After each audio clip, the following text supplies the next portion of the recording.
Bismillah, halo semuanya, selamat datang di tutorial JavaScript. Dan kali ini kita akan belajar tentang OOP ya, atau Object Oriented Programming di JavaScript. Dan untuk tutorial kita kali ini saya akan menggunakan Visual Studio Code sebagai text editor yang saya gunakan. Di bagian Visual Studio Code saya install juga salah satu ekstensi yang dimiliki oleh Visual Studio Code. Nama ekstensinya adalah Live Server. Silahkan saja dicari di bagian extension, kemudian silahkan diinstal, kemudian langsung di-enable saja ya. Dengan menggunakan Live Server nanti, perubahan yang kita lakukan di bagian text editor kita akan langsung tampil di bagian browser. Dan untuk browser yang saya gunakan di sini adalah Google Chrome ya. Silahkan teman-teman bisa menyesuaikan dua buah hal tersebut untuk text editornya, dan yang kedua adalah untuk Google Chrome-nya atau browsernya. Dan kita akan belajar tentang OOP ya, bahwa dengan menggunakan OOP maka program yang kita buat nanti dia bisa lebih fleksibel dan juga bisa lebih mudah untuk kita rawat. Dan untungnya di bagian JavaScript yang kita bahas pada tutorial kita kali ini, dia sudah mendukung dua buah hal. Yang pertama adalah Functional Programming, dan yang kedua adalah OOP ya, atau Object Oriented Programming. Baik, mari kita mulai. Saya punya satu buah file, nama filenya adalah file index.html. Di bagian dalam dari file index.html, dia melakukan akses kepada sebuah file, nama filenya adalah file main.js ya, di mana dia merupakan file JavaScript kita. Untuk file main.js saya letakkan dia di bagian dalam dari folder JavaScript ya, ada folder JavaScript, kemudian di bagian dalam dari folder JavaScript ada satu buah file, nama filenya adalah main.js. Dan kita akan meletakkan dari script-script kita di bagian file main.js kita ini. Nah, kita akan melihat terlebih dahulu pola bagaimana kita bisa membuat kelas di JavaScript. Untuk membuat kelas di JavaScript, kita mulai dengan kelas seperti ini. Sorry, pakai huruf kecil. Kelas, kemudian kita ikuti dengan nama kelas yang akan kita buat. Misalnya kita akan buat yang pertama, nama kelasnya adalah kelas siswa, begini ya. Setelah kita menentukan kelas, setelah kita menentukan namanya, kita masukkan setelahnya tanda kurung kurawal pembuka, kemudian tanda kurung kurawal penutup. Nah, seperti ini ya. Nah, setidaknya ada dua buah hal yang bisa kita tuliskan di bagian dalam dari kelas ya. Yang pertama adalah property ya. Ini adalah property. Jadi property adalah sebuah nilai yang dimiliki oleh kelas ya. Misalnya property 1. Setelah kita masukkan property begini, kita tentukan sama dengan, kemudian kita tentukan nilai awal yang dimiliki dari property tersebut ya. Ini adalah nilainya. Misalnya kalau kita punya kelas siswa, kita bisa masukkan properti di sana, misalnya propertinya saya masukkan nama sekolah misalnya ya. Sekolah, nama sekolah. Kemudian nilainya kita bisa isikan default dari properti tersebut. Misalnya saya masukkan SD Negeri 1 misalnya ya. Ini adalah properti. Kemudian setelah properti kita bisa masukkan juga yang berikutnya adalah metodenya, metode yang kita miliki. Misalnya metode 1 begini ya. Nah, metode 1. Nah, di bagian dalam dari kurung ini kita bisa masukkan juga di sana untuk parameternya ya. Misalnya ini adalah parameter 1 misalnya. Ya, parameter 1. Ataupun kalau misalnya tidak kita masukkan juga tidak masalah. Misalnya metodenya. Jadi metode adalah hal yang bisa dijalankan oleh kelas tersebut.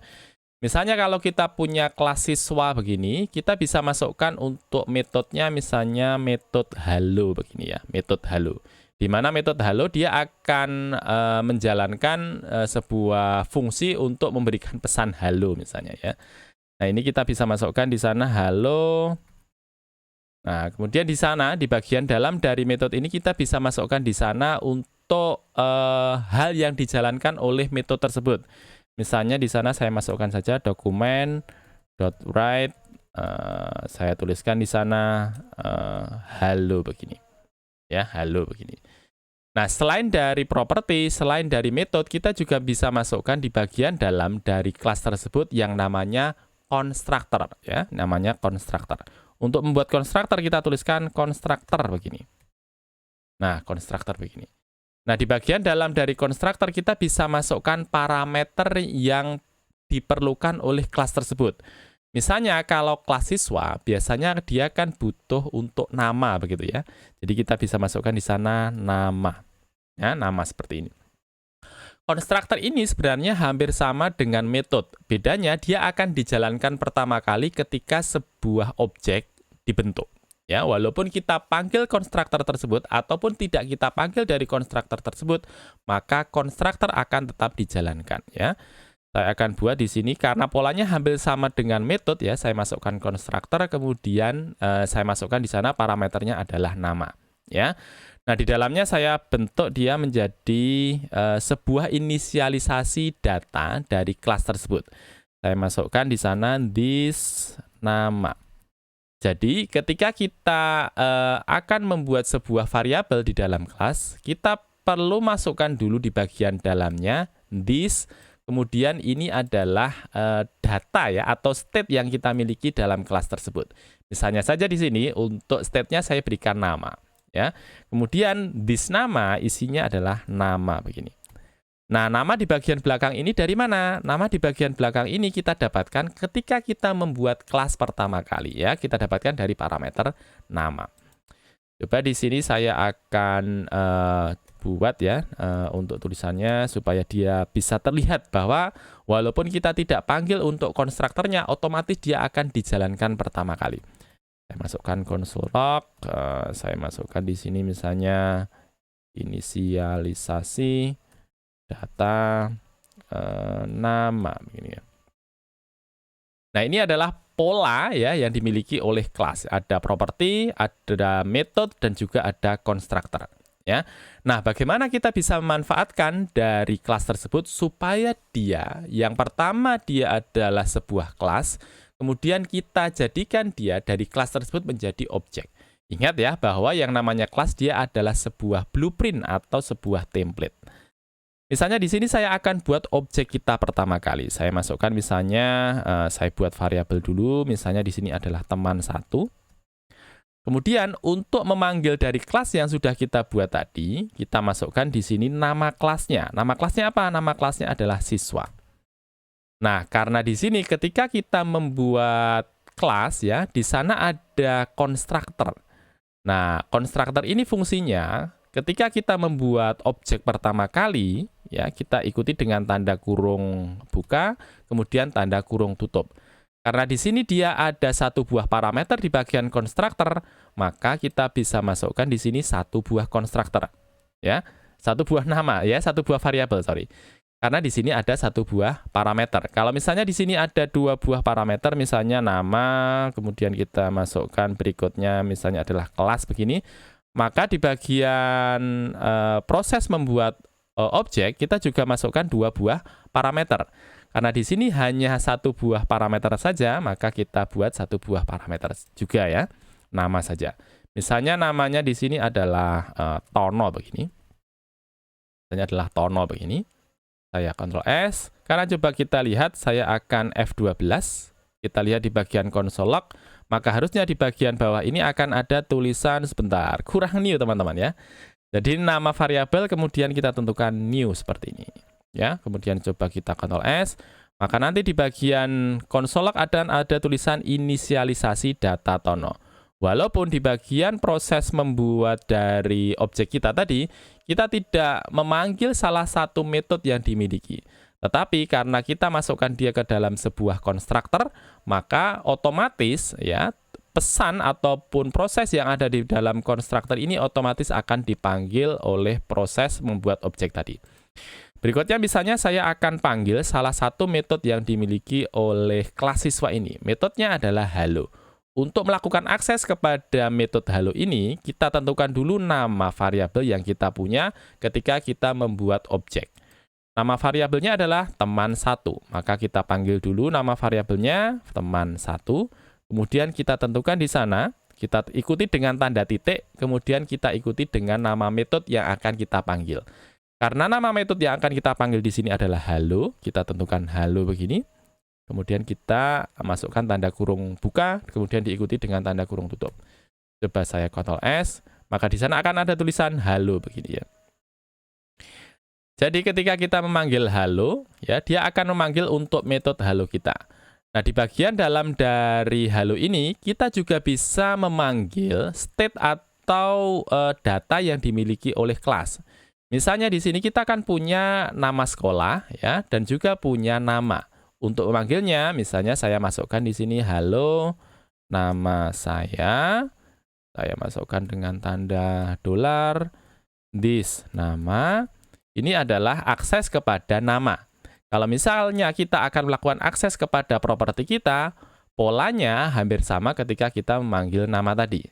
Halo, nama saya this nama dari sekolah. Di sini adalah this. Sesuai dengan nama properti kita ya, di sini adalah nama sekolah. Saya Ctrl C saja, kemudian saya letakkan di sini. Coba saya Ctrl S, maka dia akan menampilkan, halo nama saya Tono dari sekolah SD Negeri 1. Selain memanggil dari metode, dari objek yang kita buat, di mana objek yang kita buat di sini adalah teman satu. Kita juga bisa memanggil untuk state yang kita miliki.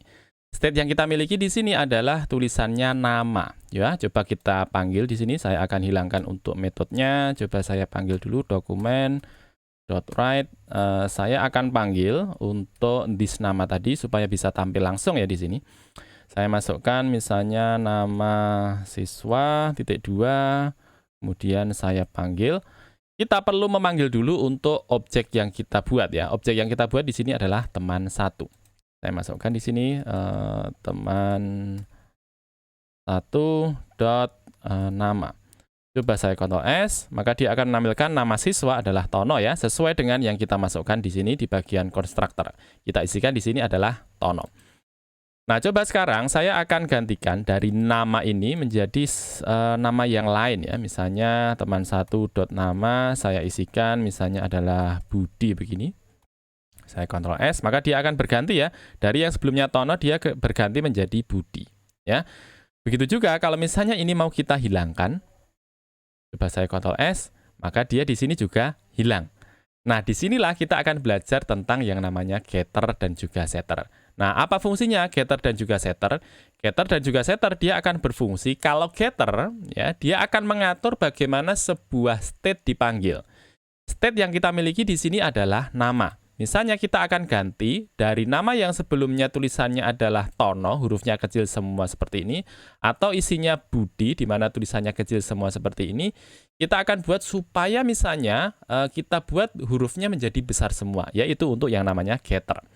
Begitu juga yang namanya setter. Setter dia akan berfungsi ketika kita memberikan nilai kepada suatu state, kita bisa mengatur. Kalau kita lihat di sini, state kalau misalnya kita hilangkan, dia masih menerima ya, jadi kalau kita hilangkan untuk isiannya, dia masih memperbolehkan. Nah, nanti kita akan buat supaya ketika isian dari state ini kosong, kita bisa memberikan peringatan. Coba saya kembalikan dulu. Kemudian saya akan buat yang namanya getter dulu. Untuk membuat yang namanya getter, ya, kita masukkan di bagian depan ya dari getter ini tulisannya adalah get. Getter ataupun setter sebenarnya seperti metode pada umumnya. Ya. Untuk membuat getter dulu ya, kita akan masukkan get, kemudian kita tentukan dari metodenya sesuai dengan state yang akan kita panggil. State yang akan kita panggil di sini adalah nama. Maka kita buat getternya sesuai dengan nama state-nya. Nama state-nya nama, maka kita buat di sini nama begini. Ya, metodenya adalah nama. Nah, supaya dia tidak menjadi bingung ya programnya, bahwa yang kita akses di sini adalah get ya, di mana yang kita akses di sini adalah nama, supaya dia tidak salah mengambil dari state kita. Coba di sini di bagian state saya ganti bukan lagi this nama ya, tetapi saya ganti menjadi this underscore nama seperti ini. Oke, kemudian di bagian get nama saya akan gantikan tulisannya menjadi misalnya saya buat dulu variabel ya, nama baru, di mana nama barunya isiannya adalah dari saya panggil dulu this dot underscore nama, kemudian saya uppercase saja ya, misalnya saya uppercase to uppercase ya, supaya apa? Supaya menjadi besar semua untuk hurufnya. Kemudian saya return nama baru. Ya, ini untuk getternya. Coba sekarang saya gantikan juga untuk setternya. Saya setter dulu, kemudian nama. Ingat ya, kalau getter dan juga setter, isiannya sama dengan properti yang kita punya tadi ya. Isiannya adalah nama. Ya, bagian state tadi kita punya nama, maka kita samakan antara getter dan juga setter. Nama metodenya sama. Tinggal di bagian depan kita berikan get untuk getter, kemudian kita berikan set untuk setter. Nah, karena di sini dia adalah setter, maka kita perlu masukkan di sana untuk value-nya ya di bagian parameter. Parameternya misalnya saya masukkan value ataupun misalnya val, begitu bebas saja. Yang penting ketika kita memanggil metodenya tadi, parameternya sesuai ya namanya. Misalnya namanya saya berikan value begini. Nah, untuk setter misalnya saya akan buat supaya dia memberikan peringatan begitu kalau misalnya dia diisikan kosong. Ya, saya masukkan misalnya if value ini adalah parameternya value.length kurang dari misalnya berapa ya? Nama harusnya lebih dari 2 ya. Saya berikan value length kurang dari 3, maka kita akan berikan alert ya. Saya berikan alert misalnya silakan masukkan nama. Kemudian kita return saja. Nah, kalau misalnya dia kurang dari 3. Kalau misalnya dia lebih dari 2 ya atau memenuhi persyaratan yang kita berikan, maka kita set untuk namanya ya. Saya masukkan di sini adalah this titik underscore nama sama dengan value-nya. Coba saya Ctrl S. Nah, sekarang ketika kita panggil teman satu dot nama, dari yang sebelumnya tadi kecil semua, sekarang dia menjadi besar semua. Sekarang misalnya di bagian Budi saya ganti menjadi Eko misalnya, Eko Cahyono misalnya. Saya Ctrl S, maka dia sekarang menjadi besar semua. Dan ini adalah kerja dari si getter tadi ya, yang sudah kita buat. Di mana dia merubah dari isian yang dimiliki oleh state this underscore nama ya menjadi besar semua. Ya, ini adalah kerja dari getter. Nah, bagaimana kerja dari setter? Coba sekarang di bagian teman satu dot nama saya hilangkan. Dari yang sebelumnya Eko Cahyono tadi saya akan hilangkan. Coba saya Ctrl S, harusnya dia akan memberikan pesan seperti ini. Silakan masukkan nama. Nah, kalau sekarang saya masukkan lagi misalnya adalah Budi. Saya Ctrl S, sekarang dia sudah menjadi besar. Nah, ini adalah kerja dari getter dan juga setter. Dari sebelumnya tadi yang kita membuat kelas yang namanya kelas siswa, selanjutnya kita akan berurusan dengan kelas hewan. Ya, saya sudah membuat sebuah kelas hewan, di mana di sana ada konstruktor hanya memberikan state saja untuk nama. Kemudian saya membuat sebuah metodenya adalah jalan. Biasanya hewan kan bisa jalan begitu ya. Nah, kemudian saya panggil tadi untuk kelasnya, kelas hewan. Kemudian saya berikan objek di sana, objeknya adalah kelinci. Ya, saya berikan namanya misalnya adalah kelinci putih. Sehingga ketika saya jalankan untuk metodenya, dia akan memberikan pesan di bagian browser kita. Tulisannya adalah kelinci putih berjalan. Nah, coba berikutnya saya akan membuat kelas baru teman-teman. Ya, selain kita punya kelas hewan, saya akan membuat sebuah kelas baru. Misalnya di sini saya akan buat kelas burung misalnya ya, kelas burung. Di mana kelas burung ini saya akan buat satu buah metode saja ya di sana. Kalau burung biasanya bisa terbang ya. Saya masukkan di sini terbang. Terbang begini. Saya tuliskan di sini dokumen.write. Kemudian saya saya masukkan di sana tanda petik. Kemudian saya akan panggil di sana terbang. Nah, di sini kita punya dua buah kelas hewan dan juga kelas burung. Kita akan membuat supaya kemampuan yang dimiliki oleh hewan ini juga bisa dimanfaatkan oleh si burung. Nah, kemampuannya termasuk dari konstruktor dan juga metodenya, ya. Nah, untuk membuat kemampuan yang dimiliki oleh hewan ini, dia bisa dimanfaatkan oleh kelas burung, kita akan mengenal yang namanya inheritance ya di bagian OOP atau Object Oriented Programming. Inheritance atau pewarisan. Untuk membuat dia punya inheritance atau pewarisan, kita masukkan di sana extends begini. Extends dari mana? Kita akan mewarisi kemampuan yang dimiliki oleh kelas hewan. Nah, kelas hewan seperti ini. Coba di sini saya Ctrl S dulu, dia tidak ada kendala ya, tidak ada error. Sekarang coba kita akan memanggil di sini kelas yang baru saja kita buat. Kalau tadi yang sudah kita punya adalah kelas hewan dan kita membentuk objek di sana, saya akan membuat sebuah objek baru, misalnya saya berikan objek baru misalnya adalah Nuri begini. Kemudian saya panggil dari kelas burung, new burung. Nah, di bagian kelas burung ini dia kan tidak punya konstruktor ya. Padahal konstruktor ini dia digunakan untuk memberikan nilai dari suatu state. Nah, karena di sini dia melakukan pewarisan atau mengikut dari kemampuan dari si hewan ini, maka termasuk konstruktor, termasuk metodenya, dia akan diikutkan kepada kelas burung kita ini. Maka walaupun di sini dia tidak punya konstruktor, tetap kita bisa menggunakan kemampuan dari hewan. Di mana kemampuan dari hewan dia juga punya konstruktor. Maka di sini kita panggil untuk konstruktornya. Walaupun ya konstruktor di bagian burung ini dia mengikut dari si hewan. Misalnya saya masukkan di sini adalah burung nuri ini ya, burung nuri. Coba saya Ctrl S, kemudian coba saya panggil ya untuk metode yang dimiliki oleh si kelas burung ini. Coba saya masukkan nuri dot terbang. Coba saya Ctrl S, maka tulisannya adalah terbang ya. Sekarang coba saya akan panggil di sini untuk state. Walaupun di sini kalau kita lihat di bagian kelas burung dia tidak punya state untuk namanya ya. Tetapi karena dia mewarisi kemampuan yang dimiliki oleh hewan, ternyata kita juga bisa panggil.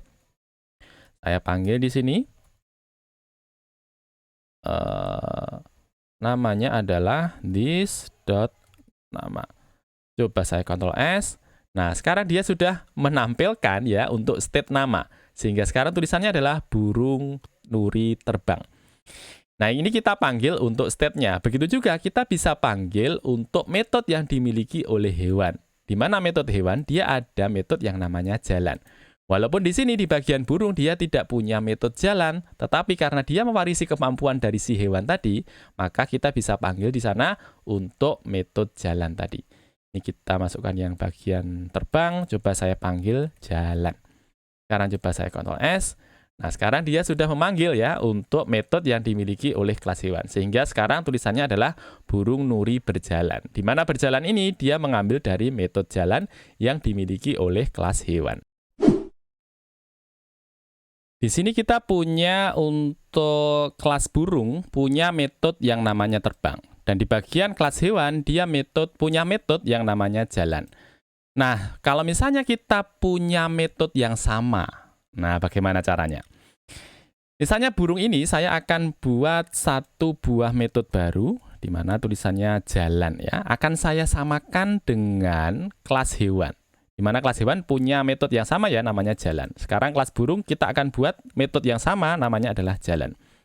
Di sini misalnya saya akan copy saja dari atas. Copy dari atas ini, saya letakkan di dalamnya. Misalnya saya berikan perbedaan begitu ya. Berjalan cepat misalnya. Sekarang coba saya Ctrl S. Ternyata ketika kita memanggil nuri.jalan ya, maka dia secara default akan mencari terlebih dahulu di kelas yang dia miliki. Kelas yang dia miliki adalah kelas burung ya. Tetapi tadi kalau misalnya kita tidak punya metode jalan yang ada di bagian kelas burung, maka dia akan mencari di bagian atasnya atau yang diwarisi begitu ya.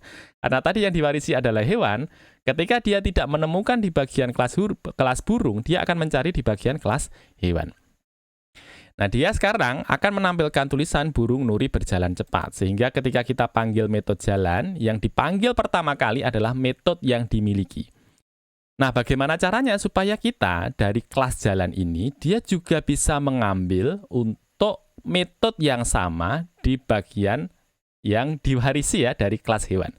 Caranya, misalnya di sini saya berikan break dulu. Saya berikan break dulu. Nah, seperti ini. Supaya dia bisa mengambil dari bagian atasnya, kita bisa masukkan di sana dengan tulisan super begitu ya. Misalnya di sini saya masukkan super. Super dulu, kemudian baru kita panggil metode yang dimiliki oleh si hewan tadi. Metode yang dimiliki oleh si hewan adalah jalan, maka di sini kita masukkan jalan. Seperti ini, coba saya berikan dokumen.write dulu, biar dia punya jeda ya. Di sini, break. Nah, burung nuri berjalan ini adalah metode yang dimiliki oleh hewan. Ya, ada metode yang namanya jalan. Sedangkan tulisan burung nuri berjalan cepat, ini adalah tulisan yang kita berikan di bagian bawahnya. Nah, ini kita panggilnya kan dengan menggunakan super.jalan seperti ini ya. Misalnya di sini saya ganti berjalan pelan. Dengan menggunakan super.jalan, dia akan mengambil dari kelas hewan atau metode yang dimiliki oleh kelas yang mewarisi kemampuan. Coba saya Ctrl S. Nah, tulisannya seperti ini. Burung nuri berjalan pelan ya, dia akan mengambil dari kelas hewan. Sedangkan tulisan burung nuri berjalan cepat, dia akan mengambil dari metode yang dimiliki. Misalnya saya buat satu lagi ya, tulisan dan saya akan panggil dari ini saja, dari metode yang terbang ini. Saya panggil di sini, this.terbang. Coba sekarang saya Ctrl S. Nah, sekarang dia mengambil dari satu metode ini, dia menjalankan 3 buah hal ini. Hal yang pertama, dia akan mengambil dari kelas hewan dengan memberikan super dulu, baru kemudian kita ikuti dengan dot, kemudian titik ya. Super kemudian diikuti dengan titik, kemudian diikuti dengan metodenya. Metodenya adalah jalan. Kemudian kita tuliskan tadi dokumen.write, macam-macam tadi, kemudian kita berikan tulisan berjalan cepat, baru kemudian kita panggil lagi metode yang dimiliki oleh kelas yang sama. Metode yang dimiliki di sini adalah terbang. Ya, jadi bedanya kalau misalnya super, dia akan mengambil dari kelas hewan atau kelas yang diwarisi, ya. Kemudian kalau misalnya this, dia akan mengambil dari kelas yang sama. Nah, sekarang berikutnya kita akan belajar tentang off-reading constructor. Kalau sebelumnya tadi kita sudah belajar tentang off-reading method ya. Misalnya di sini untuk tulisannya saya berikan yang simple saja di bagian jalan ini. Ini saya hilangkan. Coba saya Ctrl S, maka dia akan menuliskan burung nuri berjalan cepat dan ini diambil dari metode yang dimiliki oleh kelas burung. Nah, teman-teman coba lihat. Tadi di bagian kelas burung kita tidak punya konstruktor sama sekali. Lalu bagaimana dia bisa memberikan informasi tentang state nama tadi? Kita mengikuti dari konstruktor yang dimiliki oleh hewan. Sebelumnya kita membahas tentang off-reading method. Sekarang kita akan melihat bagaimana tentang off-reading constructor. Misalnya di sini saya akan buat konstruktor ya, ceritanya kita akan samakan dengan si hewan. Si hewan punya konstruktor di sini. Saya akan buat yang sama, konstruktor hewan. Di mana di bagian konstruktor di bagian burung ini saya butuh 2 buah parameter ceritanya. Selain nama dari burungnya, ya, saya butuh juga untuk warna dari burung tersebut. Misalnya di sini saya buat 2 buah parameter ya, nama kemudian warna. Kalau kita mengikuti pola yang dimiliki oleh si hewan, ya, kita tentukan dulu this namanya. Oke, kemudian kita buat satu buah state baru, misalnya this warna begini, di mana isiannya dari warna yang kita masukkan di bagian parameter ya. Misalnya di sini saya masukkan burung nuri berwarna. Warnanya berwarna dari this.warna berjalan cepat. Harusnya ketika kita panggil di sini hasilnya seperti apa, coba kita lihat. Coba saya Ctrl S. Nah, ternyata dia tidak memberikan pesan apa-apa ya. Kalau kita lihat di bagian konsol kita, saya klik F12. Kita coba lihat di sini. Nah, dia ada tulisannya must call super constructor in derived class before accessing this.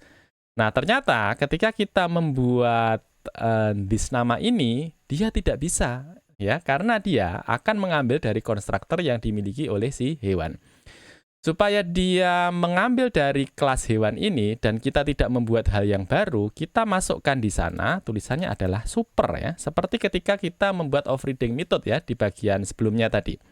Kita berikan super begini. Sekarang coba saya Ctrl S. Sorry, bukan super nama ya. Super pakai tanda kurung teman-teman ya. Super kemudian nama. Coba saya Ctrl S. Nah, sekarang dia sudah berhasil ya menampilkan tulisannya burung nuri berwarna undefined. Berarti kurang di sini. Warnanya belum kita masukkan ya. Misalnya warnanya adalah merah begini.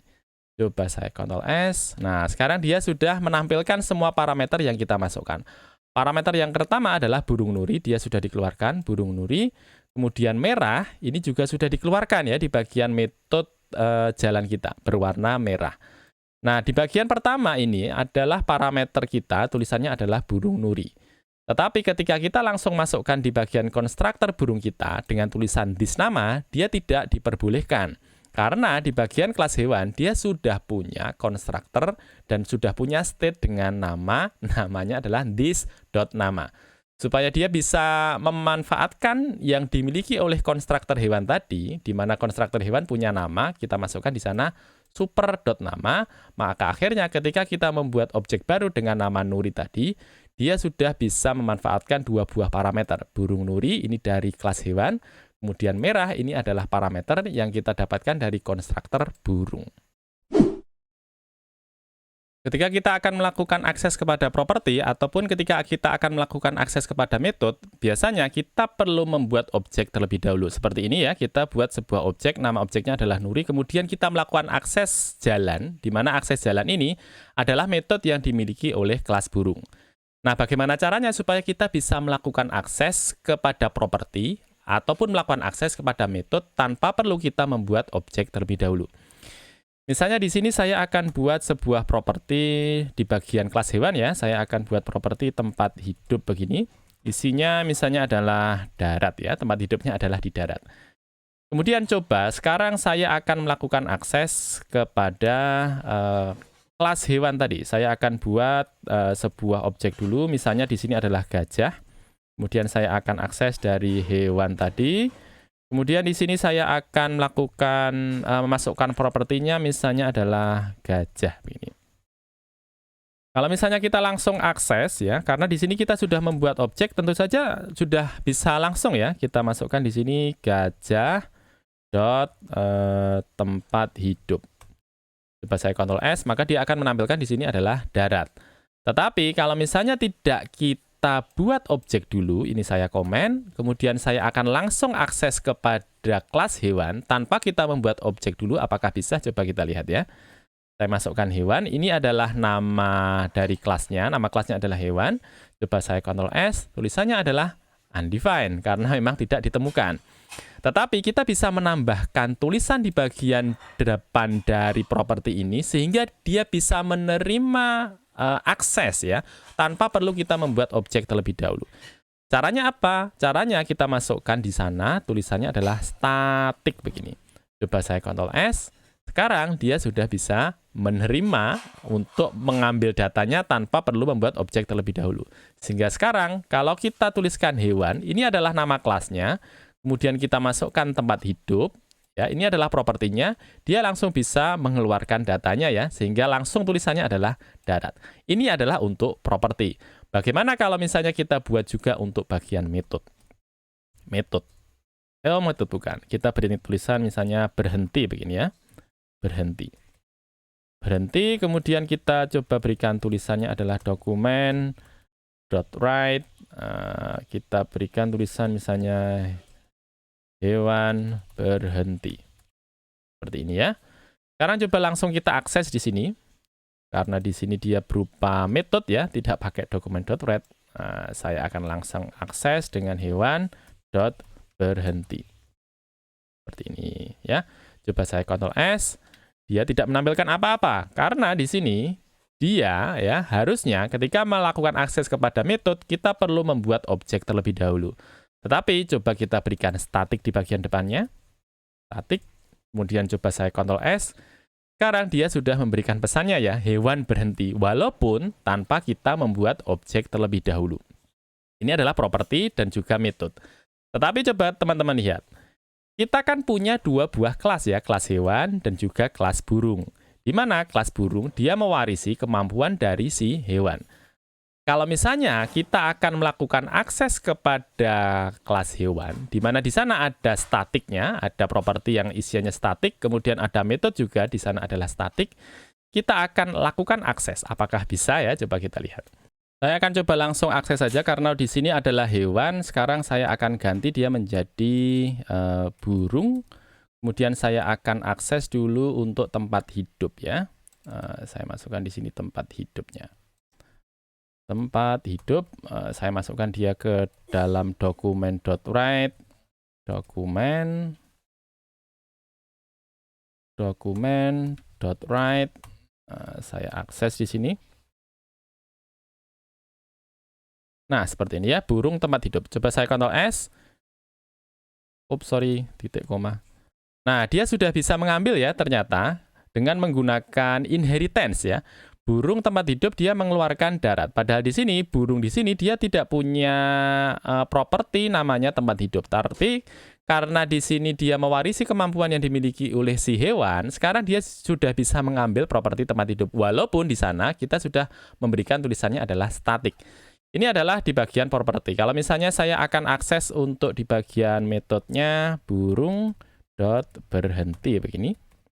Saya Ctrl S. Nah, sekarang dia juga sudah bisa mengambil ya untuk metode yang dimiliki oleh kelas hewan. Tulisannya sekarang adalah hewan berhenti. Nah, dengan menggunakan inheritance ternyata kita juga bisa mengambil untuk properti maupun metode walaupun dia berupa statik ya. Kali ini kita akan membahas tentang private dan juga protected ya di JavaScript. Terutama ketika kita menggunakannya di OOP. Saya sudah membuat sebuah kelas, kelasnya adalah kelas counter, di mana di sana ada satu buah properti isiannya adalah count. Ya, defaultnya saya berikan nilai 0. Ada dua buah metode di sana, increment dan juga getCount. Increment dia akan menaikkan, kemudian getCount dia hanya akan memberikan nilai balikan berapa counter posisi sekarang. Saya buat objek, kemudian saya lakukan increment 2 kali. 1, 2. Harusnya nilainya adalah 2 ya, sudah benar. Tetapi sekarang coba teman-teman perhatikan.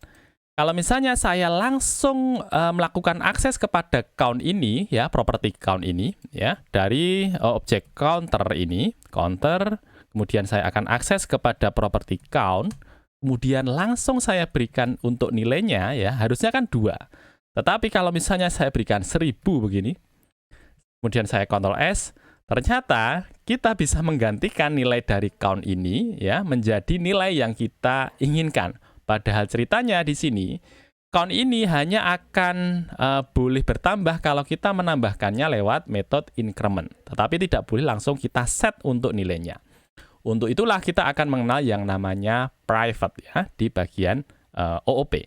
Untuk memberikan private kepada suatu properti ataupun suatu metode di JavaScript, kita bisa menambahkan tanda crash di sana. Tanda crash seperti ini. Sekarang coba saya Ctrl S. Sekarang coba saya berikan di sana untuk this count. Saya berikan di sini this count. Ini berarti kita ganti ya, walaupun ini kita berikan count, ini kita ubah juga. Kita berikan crash, di sini juga kita berikan crash. Karena di sini di bagian properti kita makainya kan crash dulu ya, crash count. Maka di sini kita panggilnya juga crash count, crash count. Coba saya Ctrl S, nilainya tetap 2. Mengapa tetap 2? Karena di sini walaupun dia langsung kita paksa menjadi nilai 1000, tetapi karena si count ini sudah kita berikan mandat bahwa dia menjadi sebuah private, dia tidak boleh diubah nilainya di luar dari kelas tersebut.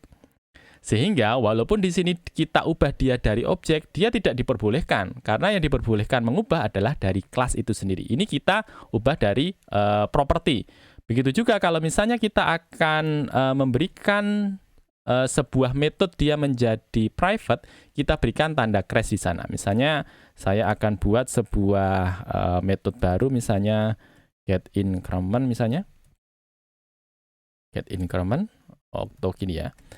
Incrementnya saya ubah dulu menjadi crash seperti ini. Saya Ctrl S, dia hilang karena increment tidak boleh diakses. Karena di sini apa? Kita sudah memberikan dia menjadi sebuah private ya. Supaya dia bisa kita ambil untuk apa namanya? Untuk metodenya ini kita buat metode baru misalnya getIncrement. GetIncrement kemudian kita panggil di sini ya. Saya akan panggil dari this increment. Oke, kemudian baru kita panggil dia. 1, 2. Coba saya Ctrl S. Sekarang dia sudah memberikan count berisi 2. Karena di sini kita panggil untuk proses increment-nya lewat metode baru, yakni metodenya adalah getIncrement, di mana getIncrement dia mengambil dari increment, ya. Walaupun di sini kita buatnya kan menggunakan private ya, tetapi karena kita panggil dia di bagian kelas yang sama, maka dia diperbolehkan. Itu tentang private. Nah, bagaimana tentang protected? Nah, secara umum ya, JavaScript tidak mendukung yang namanya protected ya di OOP yang dia miliki. Tetapi biasanya para programmer memberikan tanda di bagian depan dari sebuah properti dengan tanda underscore seperti ini. Dia menandakan bahwa dia akan diperlakukan sebagai sebuah protected data. Ya, walaupun kalau misalnya kita langsung akses sebenarnya bisa. Tetapi biasanya seperti ini, kita tambahkan tanda underscore di bagian depan dari properti maupun di bagian depan dari metodenya. Nah, itu dia pembahasan kita tentang OOP di JavaScript. Kita akan berjumpa lagi di video berikutnya. Terima kasih.